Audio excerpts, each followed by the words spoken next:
அப்போ யார் ஒருத்தர் நீதியின் மேல பசிதாகமா இருக்கிறீங்களோ அவர்கள் திருப்தி அடைவார்கள். ஹல்லேலூயா. இன்றைக்கு கூட என் வாழ்க்கையில எவ்வளவோ காரியங்கள் செய்யறங்க.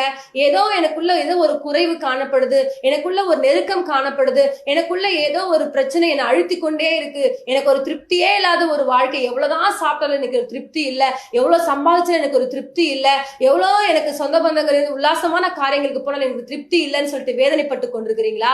நீங்கள் எதன் மேல நீங்கள் வாஞ்சியா இருக்கணும், எதன் மேல நீங்கள் தாகமா இருக்கணும்னு சொன்னா நீதியின் மேல நீங்கள் தாகமா இருப்பீர்கள் என்று சொன்னால் உங்களுக்கு தேவன் ஒரு திருப்தியை கொடுப்பார், உங்கள் இருதயத்துல ஒரு சமாதானத்தை கொடுப்பார். இன்றைக்கு பாருங்க, நிறைய ஐஸ்வர்யவான்கள் எல்லாம் பாருங்களேன், எவ்வளவு பணங்கள் சம்பாதிச்சு வச்சிருப்பாங்க, எவ்வளவு ஆஸ்தி அந்தஸ்துக்கு வீடு வாசல் எல்லாமே இருக்கும், இருந்தா கூட அவங்களுக்குள்ள ஒரு நிறைவு இருக்கவே இருக்காது, அவங்களுக்குள்ள ஒரு சமாதானம் இருக்கவே இருக்காது. அவங்க சம்பாதிச்ச அந்த பொருட்களை வச்சு என்ன பண்ணுவாங்க, நிறைய காரியங்கள் அனுபவிக்கவே முடியாமல் இருப்பாங்க.